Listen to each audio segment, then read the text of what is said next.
listener production. Hello, Antoinette Lattouf here for today's episode of The Weekend Briefing. History is a lot of things. It's fascinating, it's confronting, often shameful, sometimes brutal, and incredibly kinky.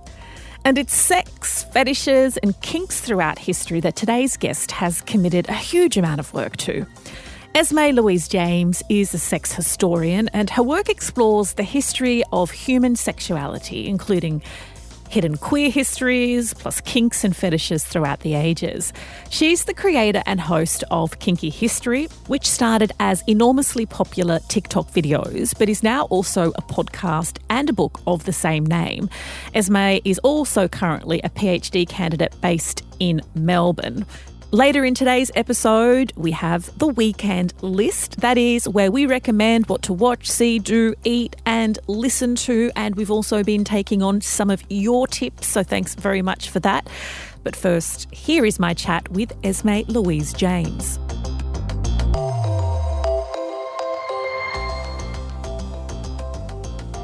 Esme Louise James, welcome to the Weekend Briefing. It's so lovely to be on here. Thank you so much. I have to start off by asking you your favourite, kinkiest, sexiest discovery in history. Do you have one? I definitely have one. I think it changes on a weekly basis because I'll find out a new fact and it will kind of usurp this one. And my current favourite one is that in medieval times, there was a rumour that women would take a fish and insert it inside of themselves, wait for it to die, and then serve it to their husband as an aphrodisiac.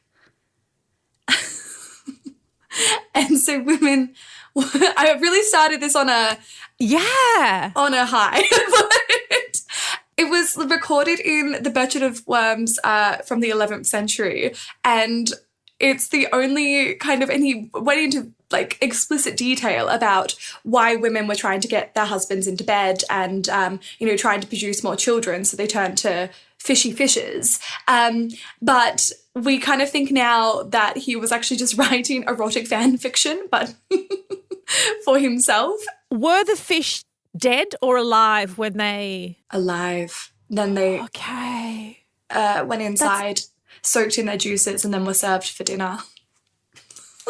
I will never look at a seafood meal the same again.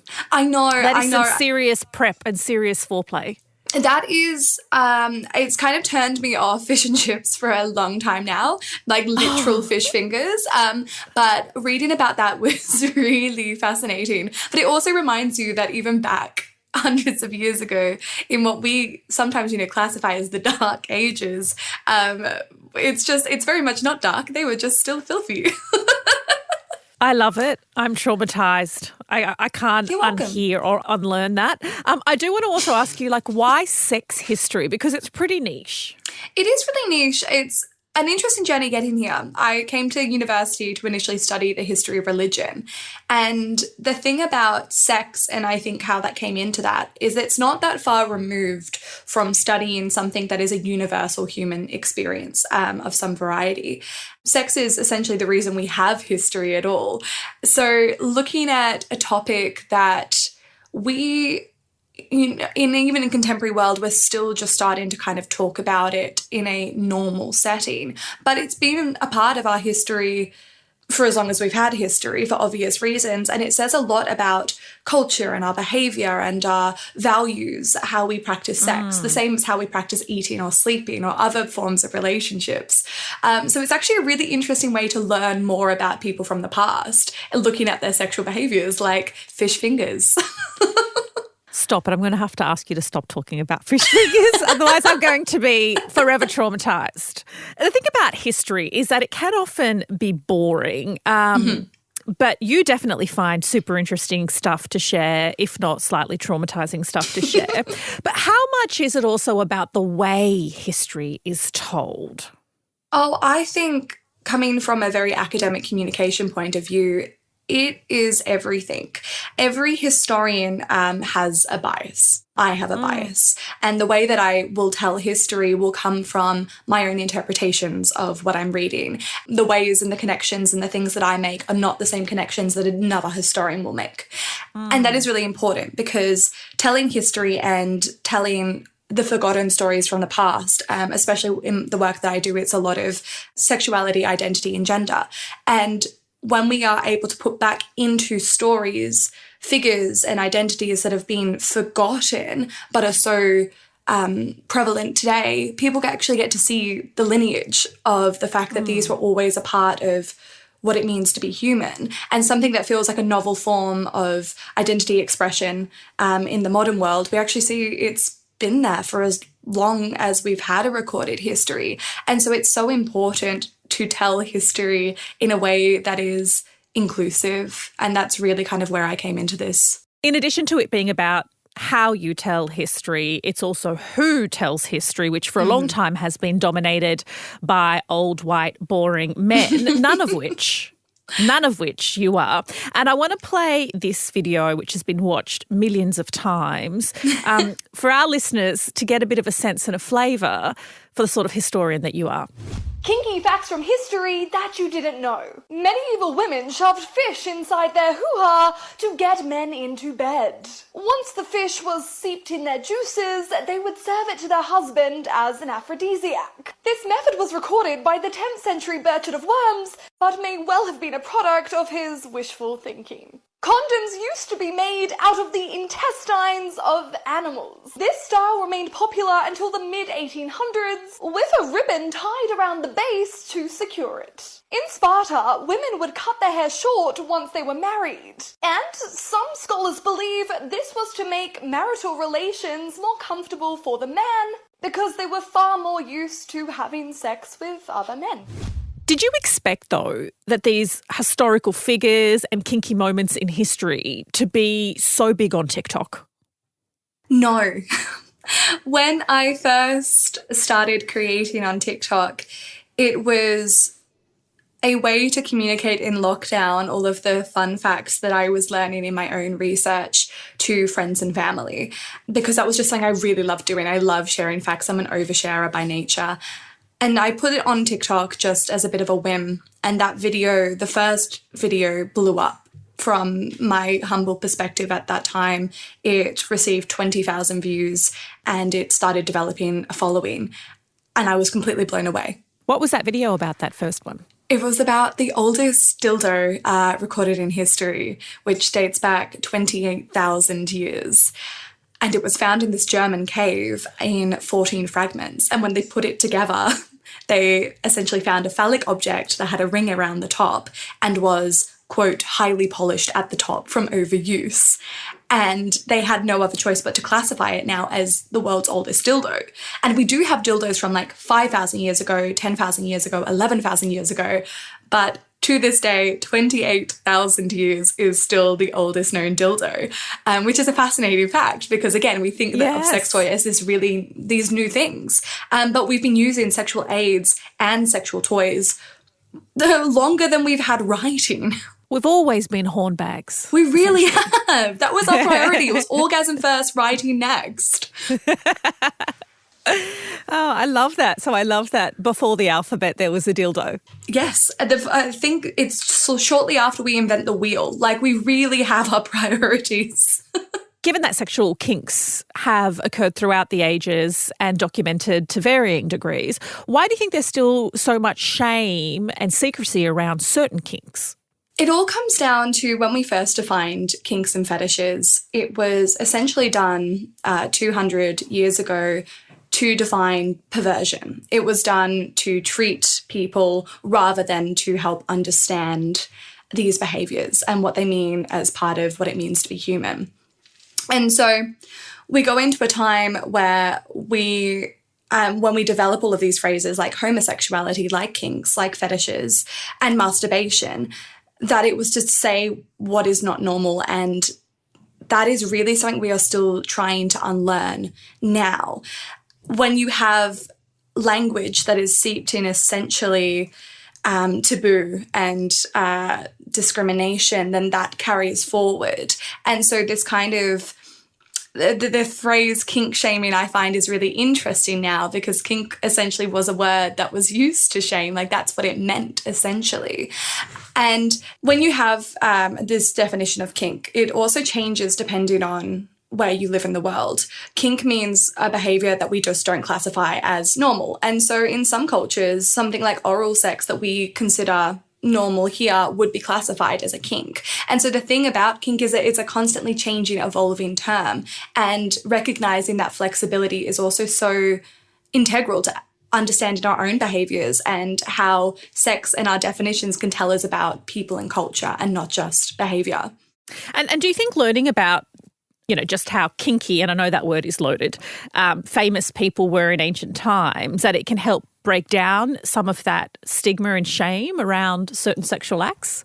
Absolutely. By current studies that we have, over 50% of our population has behaviors or desires that would classify as kinky. And that is a repeated study that we found in different populations around the world, 50%. And you've got to also remember that people are very non-forthcoming when it comes to admitting about kinky desires and behaviors. So the actual number would be so much higher. Now, when we go back, just like any point in history, and we have this validity of that desire and that kind of freakishness, as we would call it, we can see ourselves once again in those behaviors in a way that just validates who we are and our ability to work on it. What we do differently in the contemporary world that we haven't been able to do before is that if we do recognize a desire that lives in us that we would classify as kinky, we now have access to educators and the internet to work out how we can actually act on that desire in a way that is ethical and going to benefit more harmonious relationships. That's what makes me really excited about being able to teach something like kinky history now, because I do think we have a potential to kind of change our relationship to sexuality in a way to make it much more ethical. And so you're currently a PhD candidate at the University of Melbourne, and I'm going to talk about what it is your focus is on. But before that, when did you get interested in sex from an academic viewpoint? I was always accidentally writing papers on sex. This was pointed out to me in my honours year as I was writing a thesis on this experience of the sublime. So again, this kind of religious concept of something where you come out of yourself and you feel like you transcend. And I was looking at this experience in literature. And my supervisor very politely one day turned around to me and said, "Esme, you do realise that every time you write about a sublime experience, it generally has to do when two people are having sex in literature or kissing in literature or expressing sexual desires." He's like, "I don't actually think you're here really wanting to talk about religion as much as this idea of sex and it bringing people together." And I remember just sitting there being like, "You are wrong. You are wrong, mister." And then kind of going home that night being like, maybe I need to reconsider literally everything.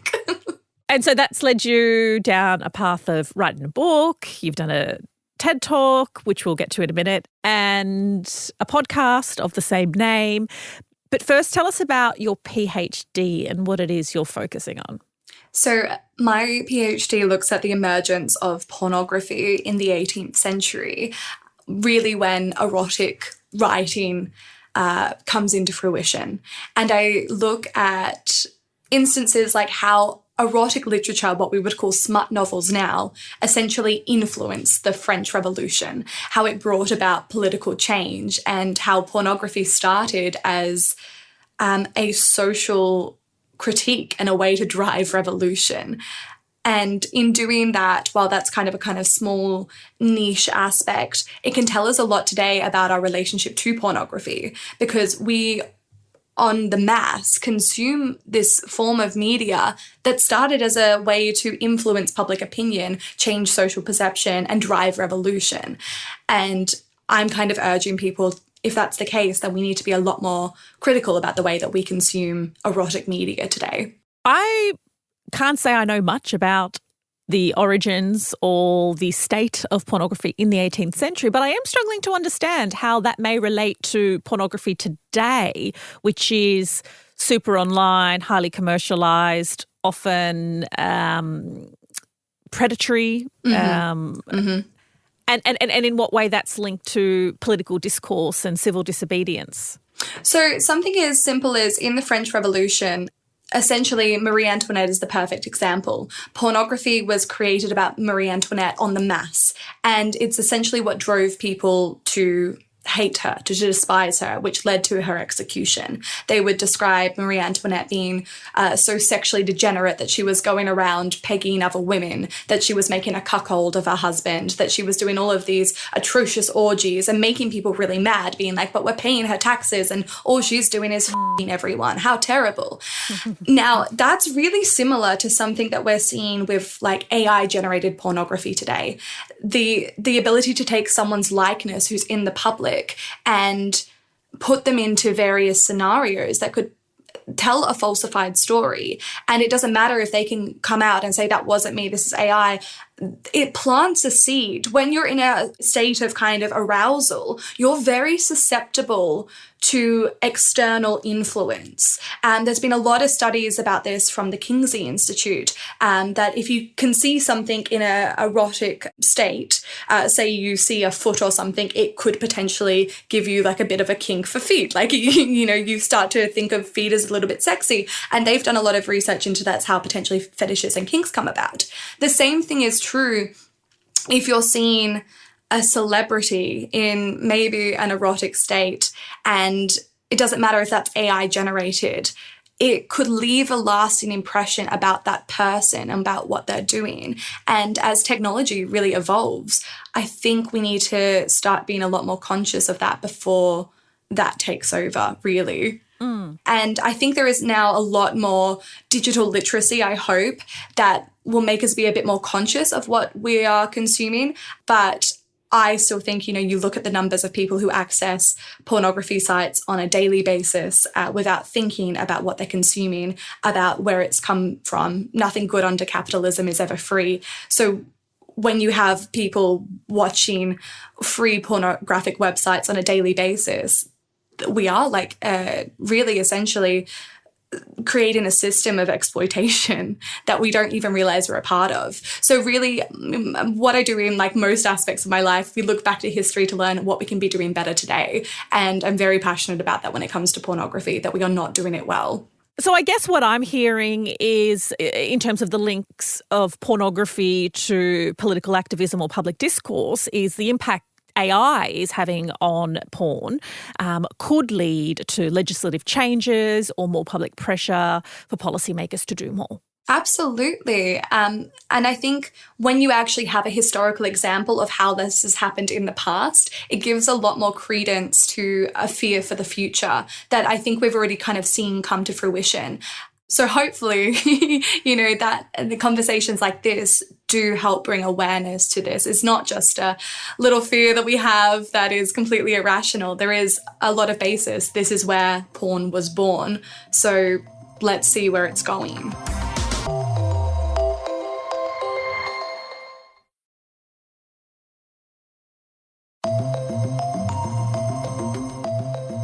A lot of your videos on TikTok are short, 90 seconds and under. You also did a TEDx talk, which is a lot longer. What was it like creating content that's not, pre-produced with multiple takes and is quite long and in front of a live audience? What was that experience like? Well, at the 7-minute mark, I actually completely forget my speech from TEDx. And it's something that I wasn't ever going to speak about because I was kind of humiliated about it. But I recently I've now seen the funny side of it because no one seemed to notice, which was great. But at one stage during my TEDx talk, I completely blank. I panic. I went to my next slide. All I see is TikTok. And I just kind of muffle and go, I want to talk about TikTok. And then carry on. And my partner now just wants to have an LED I want to talk about TikTok sign in the house, because whenever we don't know what to say, we just say that now. But I think it's definitely a very interesting experience taking something that has been so chronically online in my case, because it did start in 2020 and saw me through the extensive lockdown of Melbourne, to kind of exiting with millions of followers. That's really what happened. And so I found it very, very strange, going from like being a little bit of a lonely academic to having a bit of a public persona. And I'd been very hesitant. I used to come from public speaking and a lot of kind of public engagements, but there's something so different about getting up on stage and just being yourself rather than representing a company or giving an academic speech, when you're like, this is something I've created and now it's going to be my TEDx talk. And you think like all the time, like it's a bingo card. What's my TED talk going to be if I was going to have one? Like I've said that question a billion times to friends, and apparently mine was on kinks and fetishes. So never saw that one coming. I want to go back to that 7-minute mark. So was it just a bit of a stumble and a pause and then you got back on track? Or did you just have to bluff the rest of the way? I ad-libbed, and when I look back, not very well. But it was good enough to pass. You can see the fear in my eyes. The reason I kind of started... it was fine in the end, but one of the reasons I really wanted to finally talk about it online recently was I think it's a fantastic example of the mistakes that we make. We catastrophize so badly. And most of the time, no one else notices. And in my head, I came off so disappointed that I'd completely screwed up my bucket list TED Talk, where that wasn't the case. It was a very successful talk. And someone came to me afterwards and they were like, that part where you said I want to talk about TikTok, and I thought they were going to be like, I saw you blunder. But they were like, that was hilarious. I loved how it got your talk was really deep and then you brought it back and it was light again. Oh, wow. It was such an interesting thing that sometimes your mistakes can actually become the strength. Yeah, absolutely. And the pressure we put on ourselves, there is nothing normal about that environment. No. You know, and I don't think, and I also think the audience is incredibly forgiving as well, because they probably couldn't get on stage and speak for 18 minutes without any notes. No. Live in that kind of pressure cooker scenario. I think what's interesting is that most people think you have a prompter at TED Talks. Yes, that's what I found. Yes, yeah. It's not even the lack of prompter, but it's also for the first time you're giving this speech live. Most people have never given that talk before, and then suddenly you have 2,000 people staring at you and a lot of cameras. Yeah. No, it's really overwhelming. And I think that's where we first crossed paths. Yes. I could see the fear in everybody's eyes, either backstage. Everyone was just like, oh, I'm going to stuff this up. But the good thing is, even if you do stuff it up, I was told, because I was like, what if you completely blank? What happens? And they're like, oh, we've had that before. We've had someone go on stage, say nothing, completely blank. Then they took them off stage and they brought them back on later.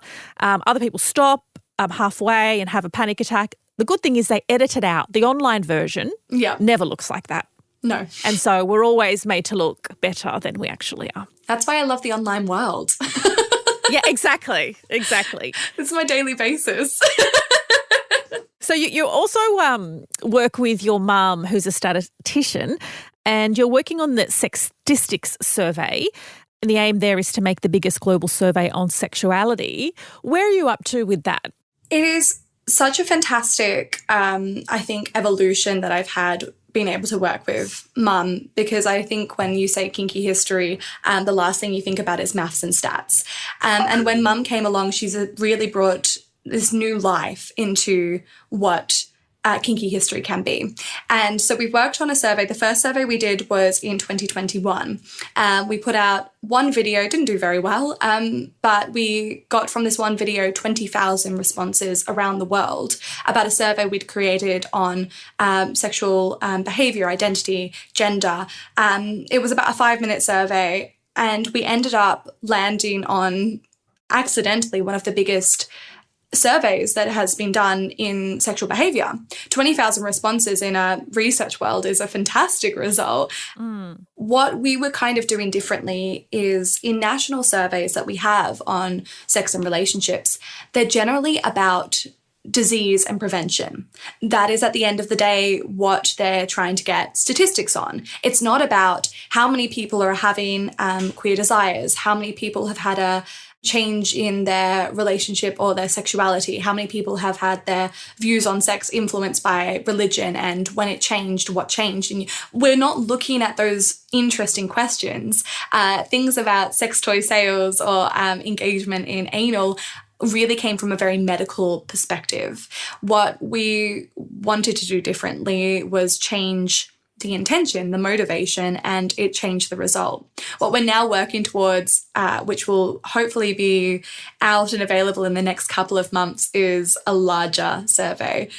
From one video, and in the course of a week, we had 20,000 responses. And so this time, with the help of some researchers that we've put together and really taken advantage of the social platform, we're hoping to get officially the biggest survey into sexual behaviour that has been done. We had 100 countries last time. We really want to look at studies that haven't been done about like cross-cultural differences in sexual behaviours and beliefs, the impact of disability on sexuality, the impact of age, all of these interesting topics that people, when we first put out sex statistics, wanted us to talk about, and we had to keep on saying there's not a lot of research. So it kind of came to us like, we could be the ones who do that. We have the skills and we have now the platform, and that's such an honour. How do you account for the fact that in some cultures or some corners of the world being forthcoming about sex is far less likely, and so that the sample you may get may be those who are more open to experience, kinks, fetishes, or at the very least talking about them? I think first and foremost, acknowledging that bias. I'm very fortunate now to have connected with some fantastic creators, academics in so many different corners of the world. And I've spoken to some of them about this exact issue.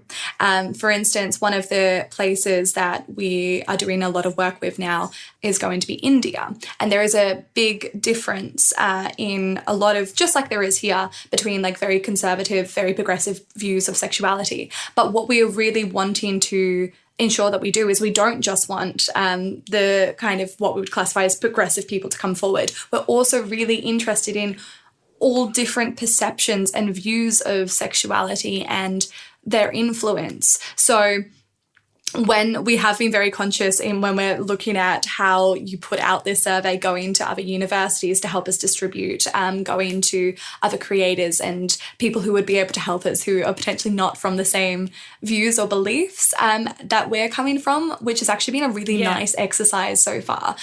So to really undercut the bias we definitely had last time.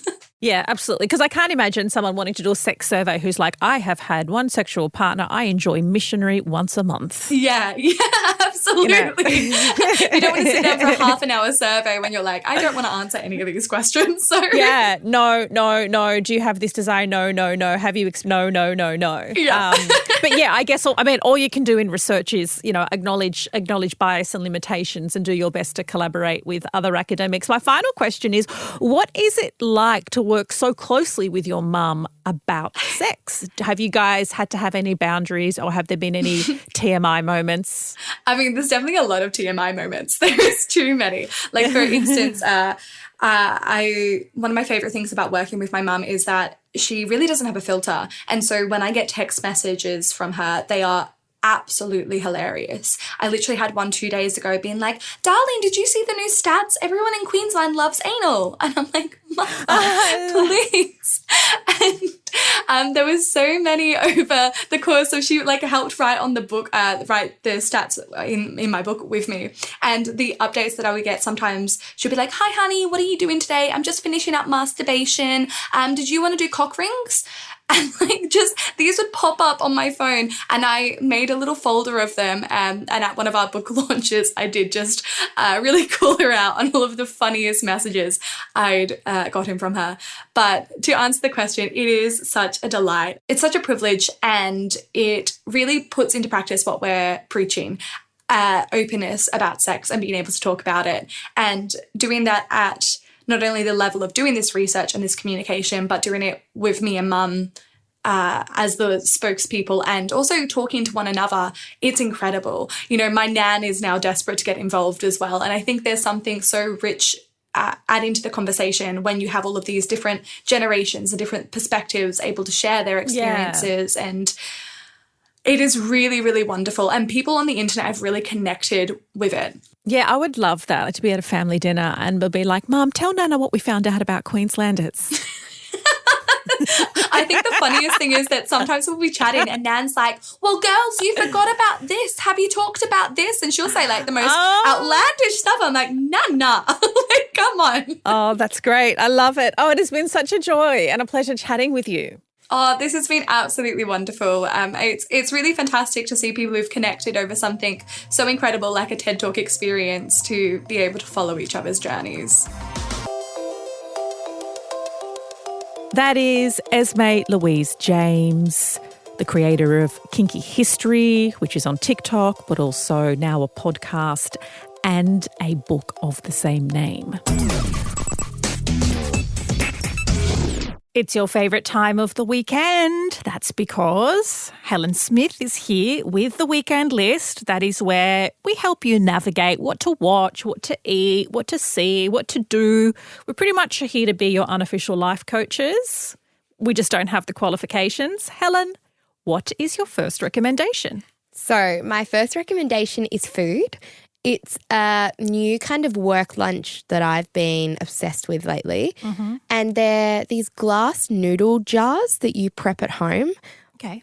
So they're a hot lunch, which I love. In glass? Yeah, but that's the thing. I was just going to say, I don't use glass because I don't trust that. Like, I'm not putting hot water in a glass thing. Like, how sturdy the noodles are glass noodles. No. The jars are glass? Both. Yeah, anyway. Okay. So it's gone. Okay. But what I do is I use those red containers, the little circle red containers, and you can steam the top. Anyway, it's just a container, hot, waterproof, microwave proof. Mm-hmm. And you put at the bottom some shredded vegetables, then some protein. I do tofu because I don't want it to get all gross. Mm-hmm. And then glass noodles. And then I have a miso paste as well that I put in it. And you can also put like soy sauce, sesame oil, and crushed up peanuts. Like you can put that on the top. The crunch, yep. Yeah, and you literally you put them all together. So the wet things go at the bottom and then you go so you kind of bulk prep them, meal prep. Yep, you can bulk meal prep them. Yeah. And then all you have to do is bring it into work, add hot water at work, add the miso paste because mine's in a little sachet, or you can pre-add it in there already. Yeah. Add the hot water and there you go. And it's healthy, yummy, like fills you up and you're just like, yes, this is a good, and there's veggies. Like, yeah. That's my. And it seems budget conscious as well. It is budget conscious, but I'm not sure about the jars. Don't put it in a glass jar. Okay. My first recommendation, off the back of that fabulous chat with Esme Louise James, is to check out her TED Talk. For two reasons, her TEDx talk. One, because it's interesting. Her TEDx is Writing Kinky Sex back into the history pages. You get to see her on stage. But also, after you look that up on YouTube, underneath it is Esme's confession, which she only did a couple of months ago. It took her that long to come out with it, that she forgot her lines on stage and completely froze 3 minutes in. And so what you see edited is the edited version, because that's I actually met Esme because we both did our TEDx's the same year. You don't see the bloopers. Anyway, so she comes clean about what it's like. And I think it's important to see that because she's someone who performs so well, has this really successful podcast, has this big social following that even somebody like her with a book and a podcast and a PhD and blah, blah, blah can still have these sort of pretty bucket list moments and completely freeze. So I love that vulnerability and that admission. It actually makes me love Esme even more. So that is my first recommendation. Check it out on YouTube, Writing Kinky Sex back into the history pages. And then underneath that you should see Esme's admission reel. I do like that as well. It makes it more human. It does. Like, you know what? You are like an overachiever in everything in life. Absolutely. But that makes me feel a bit better. Yeah. Yeah, I do like that. So my next recommendation is a little relaxation thing, I guess. It's the adult colouring books. I bought one from Kmart and it's a de-stress colouring books. So it actually has activities in it as well as colouring books, like, you know, your normal kind of word searches and all that kind of thing. But it also has pages where you have to draw an emotion, like think of an emotion, happy, angry, sad, and draw whatever comes out, like whatever comes out of your hand. And it's just like how you represent yourself with just like your drawing. Like I did excited and it was just like scribbles on the page. Yeah. But it's a really good way, I think, at the moment. There's so much going on in the world and your phone can be so overwhelming. It's actually so nice to just get some coloured pencils and do some colouring or do some drawing. Yeah, it's really nice mindfulness. Like I do it begrudgingly with my daughters a lot. But then like initially begrudgingly I colour in. And then when I'm actually doing it, I'm like, I'm really enjoying this. Yeah, I'm thinking really nothing else other than keeping like the yellow staying in between the lines. Another good one that just popped into my head that's a great stress relief is bouldering. Have you ever tried that? Like rock climbing type thing but indoors. indoors. Yeah.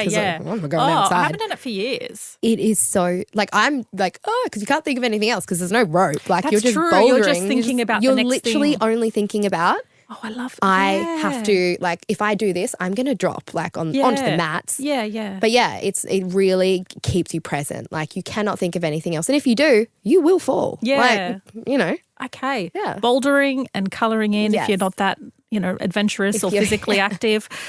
My final recommendation is for a couple of reasons. I'm trying to buy less clothes for financial reasons, but also to not be such a douche and horrible to the environment because I have bought into fast fashion and I've had to block all the Shein and Temu and things on my phone that and pops up and unsubscribe Zara. from the emails. So I just don't see anything. So I have friends and we have been doing a clothes swap. We go to each other's and we raid one another's wardrobe and it feels like you're having something new and you realise that you only wear about 40% of what's in your wardrobe anyway. So it's a way to and so it's a way to get some wardrobe space but also to feel that you're getting new outfits and not being awful to the environment. And so there's only one caveat there. You have to have friends who have the same shoe size as you because I have a close girlfriends WhatsApp group and I'm like, who is a 7.5? And then a few of them responded. And I was like, okay, the rest of you are dead to me. I don't need any friends whose feet. Sorry, this is you cannot come over. You're not invited. And so obviously it only works. But there are other things that you can share even if you don't have the same clothing or foot size. Bags and scarves and hats and, bits and pieces. So I recommend that if your friends are up for it. Yeah, I think that's a great idea. And it also gets everyone together. It's so hard to get adults and friends together. Yeah. So I love that. Yeah, it's a good one. Give it a crack. But I'm not recommending that you unfriend people who don't share your shoe size. No. Not saying that. It's a bit glass slipperish, Cinderella. We've gone from glass noodles to glass slippers, coming full circle. But thanks for those recommendations, Helen, and we'll catch you next week. That is it from me for this week. But of course, there is another weekend briefing tomorrow with Tom Tilley. Tom Tilley, what have you got? So I'm about to interview one of the contestants of Alone. So that's the series where they drop 10 people into the bush and see who lasts the longest. We're talking to Andreas Lunden. He's a 43-year-old Swedish guy who is a amateur hunter, a survivalist. He kills his own meat with a bow and arrow for fun on the weekends. So that makes him pretty well placed for this series. And he's about to take us into the minutiae, the decisions they have to make on a daily basis, on how they use their energy, how they spend their calories to survive. So I hope you enjoy it.